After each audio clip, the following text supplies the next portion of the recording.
अस्सलामुअलैकुम वरहमतुल्लाहि वबरकातुहू। इस वीडियो में हम स्टार्ट करेंगे ह्यूमन फिजियोलॉजी जो कि नीट में पूछी जाती है। और हम यहाँ पर जो है डिस्कस करेंगे आज डाइजेशन एंड एब्जॉर्प्शन।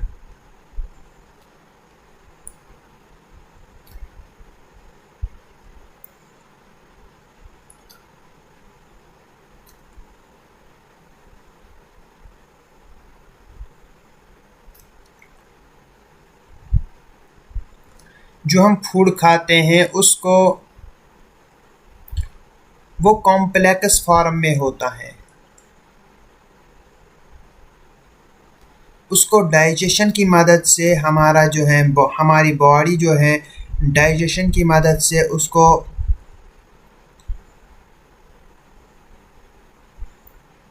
कन्वर्ट करता है सिंपल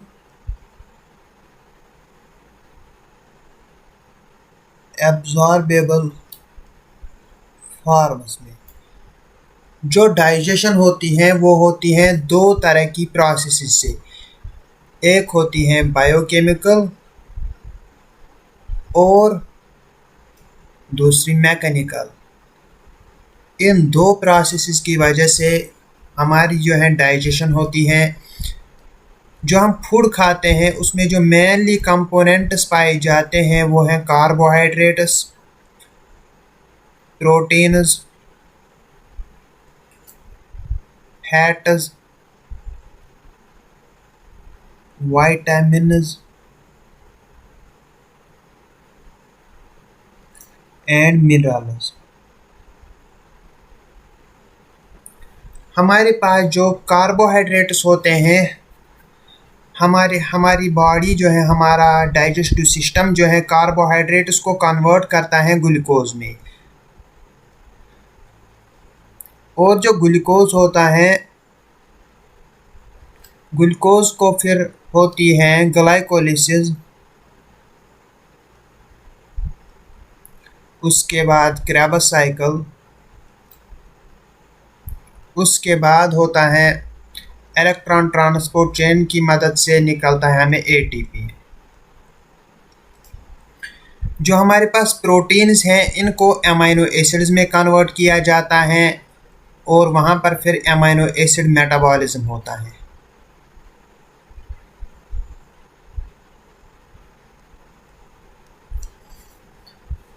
जो हमारे पास फैट, विटामिन और मिनरल है इनका भी मेटाबॉलिज्म होता है हमारे जिस्म में, लेकिन हमें ये पढ़ना नहीं है। हमें सिर्फ glycolysis, Krebs cycle, electron transport chain हमारे सिलेबस में है, वो भी है प्लांट फिजियोलॉजी में।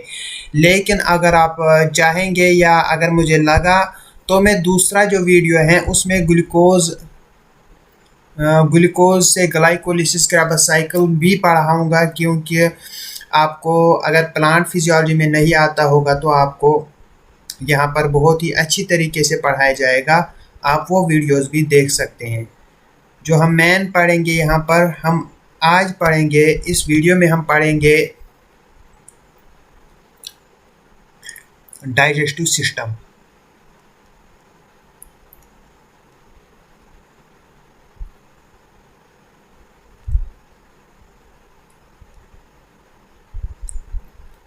डाइजेस्टिव सिस्टम बना होता है एलिमेंट्री कैनाल से,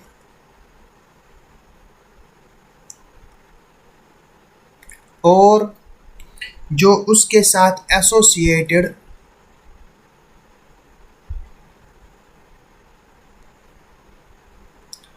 ग्लैंड्स होते हैं उनसे। जो हमारे पास एलिमेंट्री कैनाल होता है, हम पहले इसी को डिस्कस करेंगे।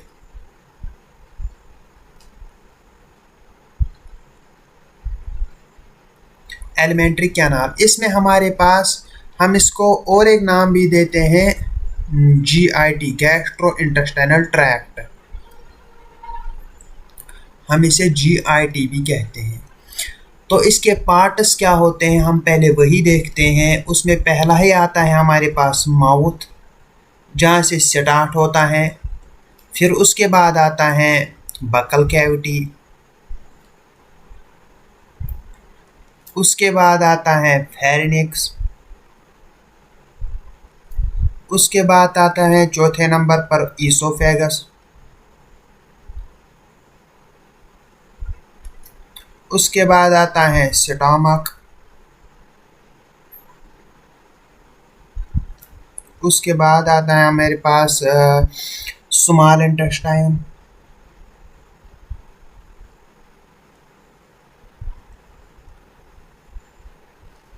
स्मॉल इंटेस्टाइन के बाद आते हैं लार्ज इंटेस्टाइन।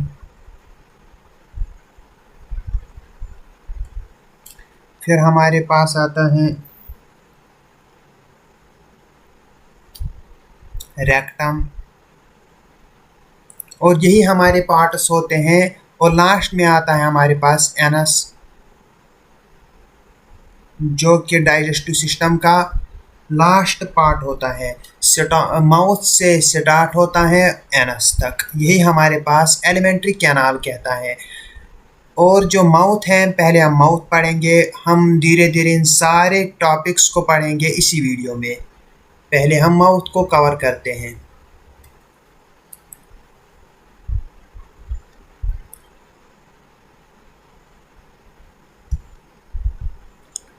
जो माउथ है हमारे पास, ये ओपन होता है, ये ओपनिंग है लीड्स टू बक्कल कैविटी। इसमें हमारा हमारा जो है ज़्यादा डिस्कशन नहीं करना है, हमें इतना ही पढ़ना है इसमें कि जो माउथ है ये बक्कल कैविटी में लीड करता है, यानी कि माउथ के बाद जो माउथ की ओपनिंग है ये बक्कल कैविटी में ओपन होती है। माउथ के बाद हमारे पास आती है बक्कल कैविटी।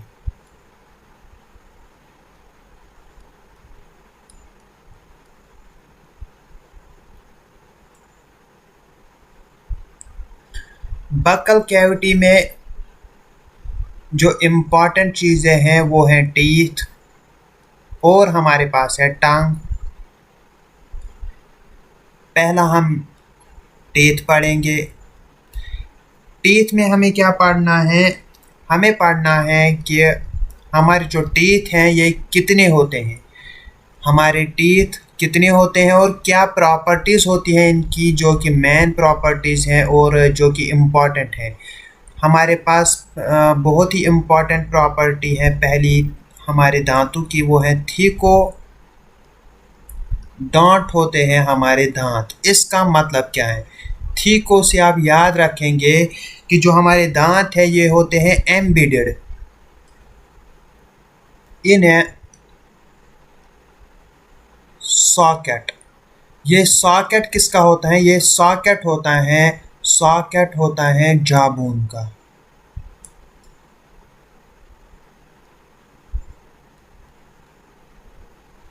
इसी जाबून के सॉकेट में टीथ एम्बेडेड होते हैं, यानी कि ये एक तरीके से जो है हमारे पास अगर कोई दरख्त है वो एम्बेडेड होता है ज़मीन में, वैसे ही हमारे पास टीथ होते हैं एम्बेडेड इन ए जाबून। जाबून के सॉकेट में एम्बेडेड होते हैं, इसी को हम कहते हैं कि थीकोडॉन्ट हमारे टीथ हैं। इसके बाद जो दूसरी प्रॉपर्टी है वो है हमारे टीथ होते हैं डाईफाइवडॉन्ट। डाईफाइवडॉन्ट इसका मतलब क्या है कि हमारे पास है टू सेट्स ऑफ टीथ। मतलब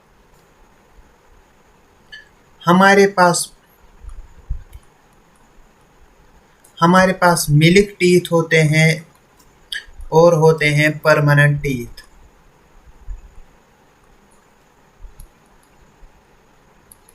जो मिल्क टीथ हैं हम इन्हें और एक नाम देते हैं, वो है टेम्पोरेरी टीथ।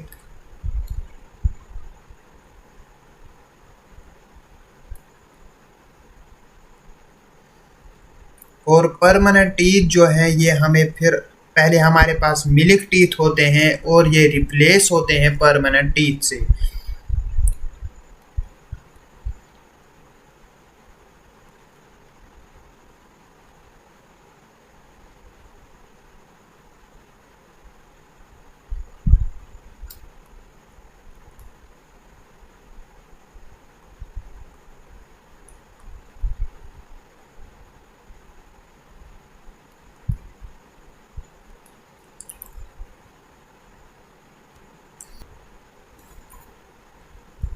इसके बाद जो हमारे पास प्रॉपर्टी है वो है हेटेरोडोंट प्रॉपर्टी।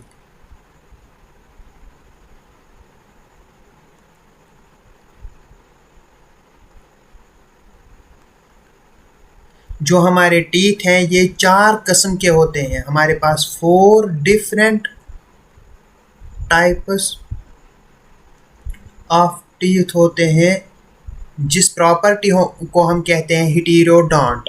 हमारे पास पहली प्रॉपर्टी होती है, पहले किस्म के टीथ होते हैं जिन्हें हम कहते हैं इंसिजर्स, आई से डिनोट करते हैं हम इन्हें। और दूसरे हैं कैनाइनस, फिर प्रेमोलर्स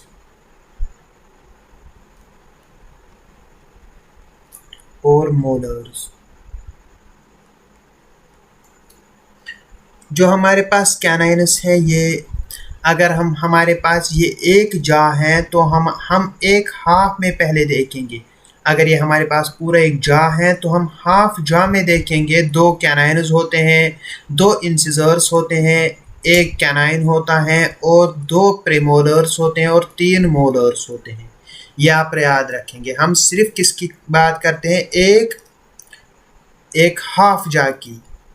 एक हाफ जा में 2 इंसिजर्स होते हैं, एक कैनाइन होता है, 2 प्रेमोलर्स होते हैं और 3 मोलर्स होते हैं। मतलब कि जो हमारे पास डेंटल फार्मूला बनती है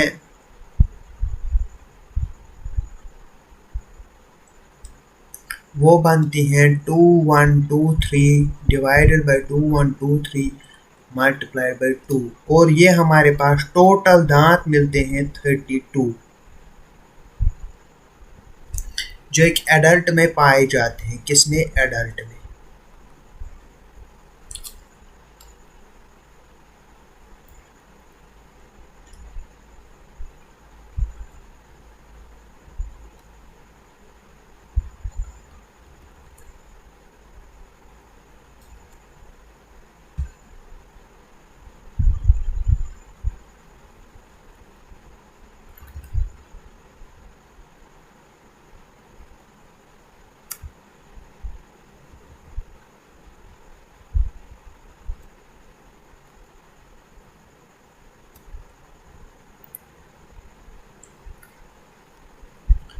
ये जो हमारे पास 32 टीथ होते हैं,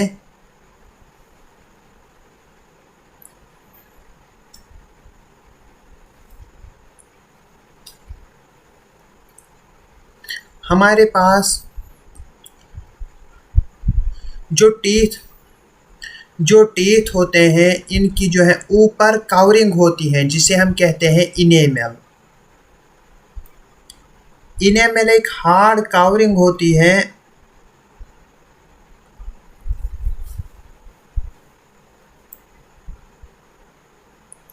जो हमें हेल्प करती है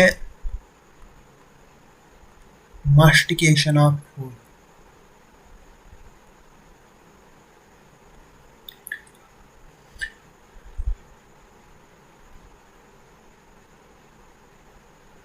इसके बाद हमारे पास आती है टंग।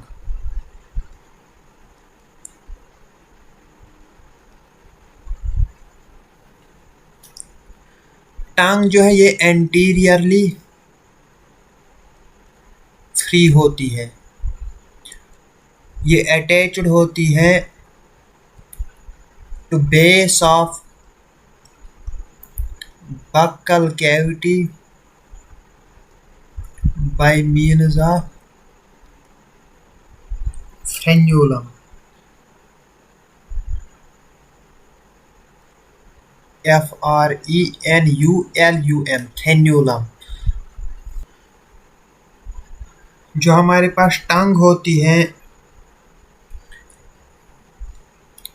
इट बियर्स पेपिले, जिनमें से कुछ पे होते हैं taste buds, some of which bear taste buds.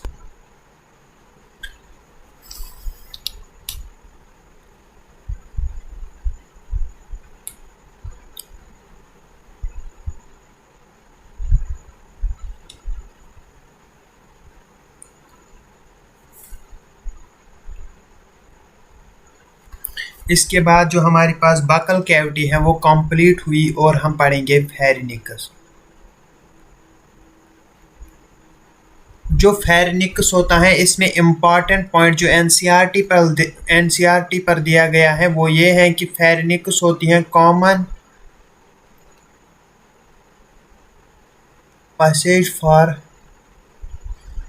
Food and year. ये फूड के लिए और ईयर के लिए एक कॉमन पैसेज होती है। और जो हमारे पास फेरिनिक्स है इसमें ओपन होती है oesophagus and trachea, open into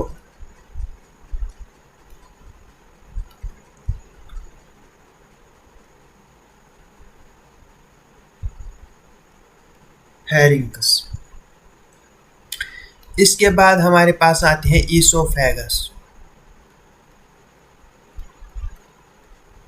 oesophagus में हमारे पास क्या इम्पोर्टेंट पॉइंट है वो ये है कि ईसोफेगस जो एक्सटेंड है ये करते हैं फेरिनिक्स से कहाँ तक, स्टोमक तक। जो ईसोफेगस है ये गार्ड करती है into the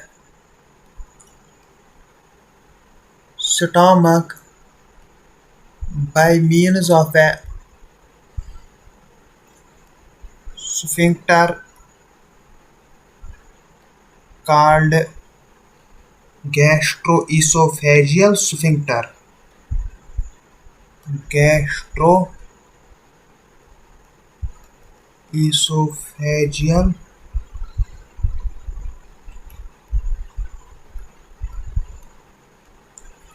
स्फिंक्टर।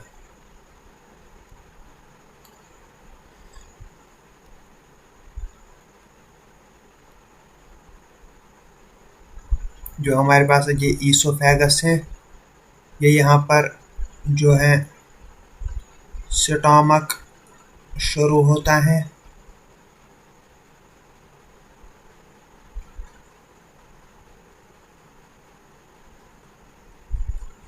यहाँ पर एक स्फिंक्टर होता है जिसे हम कहते हैं गैस्ट्रोएसोफेजियल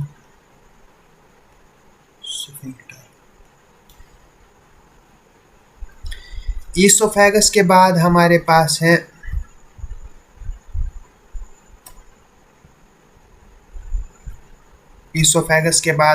पास है स्टोमक। जो स्टोमक है इसके 4 पार्ट्स होते हैं। एक होता है कार्डियक, दूसरा फंडिक, तीसरा बॉडी, चौथा पाइलोरिक। हम ऊपर वाली जो फिगर है उसी में अगर देखेंगे तो जो ये पार्ट है ये होता है, इसे हम कहते हैं फंडिक पार्ट। जो ये होता है इसे हम कहते हैं कार्डियक, यानी कि जो इस स्फिंक्टर के नज़दीक होगा इसे हम कहेंगे कार्डियक। और जो मेन पार्ट है इसे बॉडी कहेंगे। और जो एंड वाला पार्ट है जहाँ पर ये ओपन होता है किसमें, ड्यूडेनम में, इसे पाइलोरिक पार्ट कहेंगे।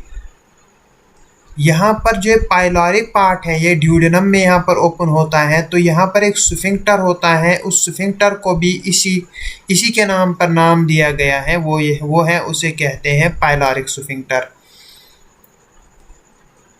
हम यहाँ पर एक पॉइंट लिखेंगे, pyloric sphincter.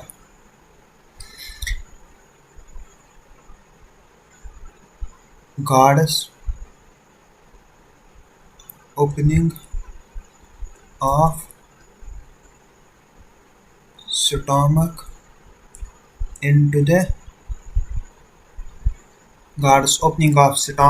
into the duodenum।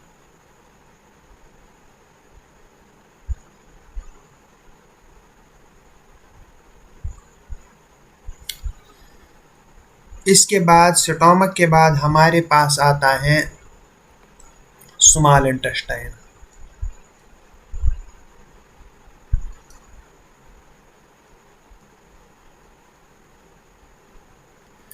Small intestine हमें इसके 3 पार्ट्स होते हैं जो पहला है वो है ड्यूडेनम, दूसरा है जेजुनम, तीसरा है इलियम। जो ड्यूडेनम है ये होता है यू शेप्ड, या हम इसे कहेंगे सी शेप्ड।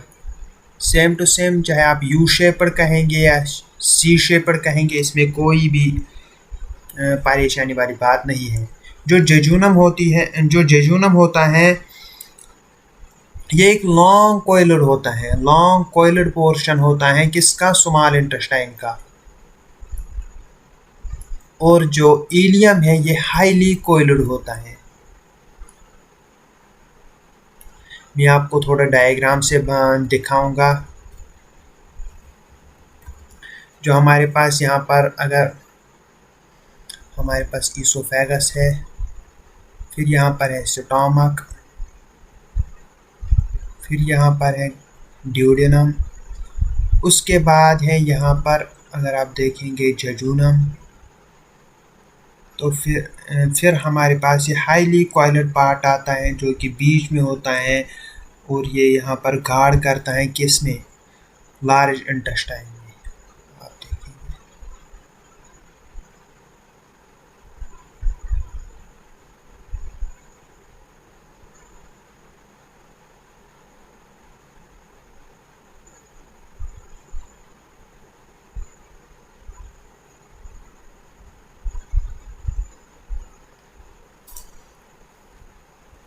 इसको हम कहेंगे ड्यूडेनम,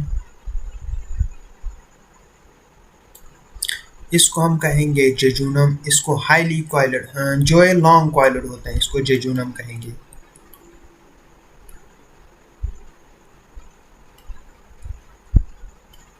जो हाईली कॉइलड पार्ट है इसे इलियम कहेंगे।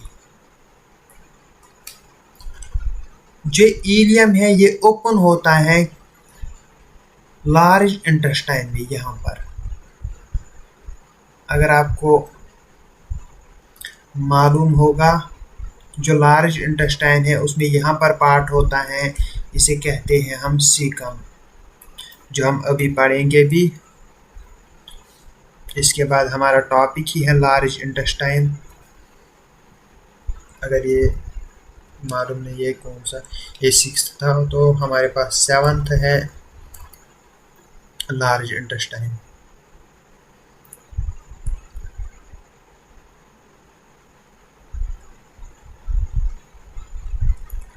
लार्ज इंटेस्टाइन के भी हमारे पास 3 पार्ट्स होते हैं। पहला पार्ट है सीकम, दूसरा पार्ट है कोलन, तीसरा पार्ट है रेक्टम।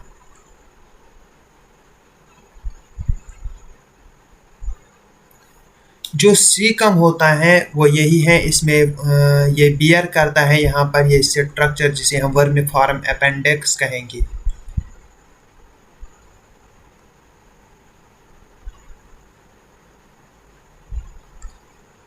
और जो सीकम के बाद आता है कोलन, इसमें हमें 3 पार्ट्स या 4 पार्ट्स देखने को मिलते हैं। पहला होता है असेंडिंग कोलन, दूसरा होता है ट्रांसवर्स कोलन, तीसरा पार्ट होता है डिसेंडिंग कोलन, और चौथा पार्ट होता है सिग्मोइड कोलन। इसके बाद हमारे पास आता है रेक्टम। रेक्टम जो है इसमें डिसेंडिंग पार्ट ओपन होता है। ये एनसीईआरटी पर ऐसा ही लिखा है कि descending part of colon rectum में ओपन होगा। वैसे हमें अगर समझ में आता है नॉर्मली तो हमें लगता है कि सिग्मोइड कोलन जो है रेक्टम में एंटर होता है, लेकिन एनसीईआरटी में ऐसा लिखा है, वहाँ ही जो है वो डायग्राम है उसमें ऐसा बनाया गया है। पहले ट्रांसवर्स, फिर डिसेंडिंग, फिर सिग्मॉइड कॉलन बनाया गया है। लेकिन जो वहाँ पर थ्योरी में है लिखा ऐसा गया है, तो आप ये पॉइंट याद रखेंगे, क्योंकि हो सकता है अगर आपको एमसीक्यू मिले कि जो कॉलन है कौन सा पार्ट रेक्टम में एंटर होता है या कौन सा पार्ट रेक्टम में ओपन होता है, तो आपको डिसेंडिंग कॉलन आंसर लगाना है। हमारे पास एक इम्पॉर्टेंट पॉइंट जो रह गया वो यहाँ पर ये है, जो कॉलन है ये कंटिन्यू करता है ऊपर ऐसे, इसी को हम ट्रांसवर्स कॉलन बोलते हैं। फिर ये वापस आता है, इसको हम डिसेंडिंग कॉलन बोलते हैं। इसको हम यहाँ पर सिग्मॉइड कॉलन बोलते हैं, और ये हमारे पास रेक्टम होता है। जो यहाँ पर ये इलियम पार्ट सीकम में एंटर होता है, इलियम जो सीकम में जहाँ पर ओपन होता है, इसको हम कहते हैं इलियोसिकल वलू। इलियोसिकल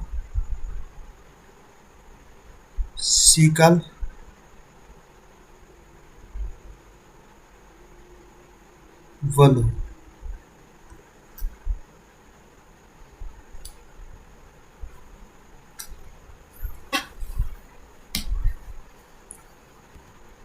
इसके बाद जो है हमें ये इम्पॉर्टेंट पॉइंट यहाँ पर जो है वो ये है कि रेक्टम जो है ओपन होता है to exterior through anus. Anus के थ्रू ये एक्सटीरियर को ओपन होता है रेक्टम। तो हमारा जो है पार्ट्स ऑफ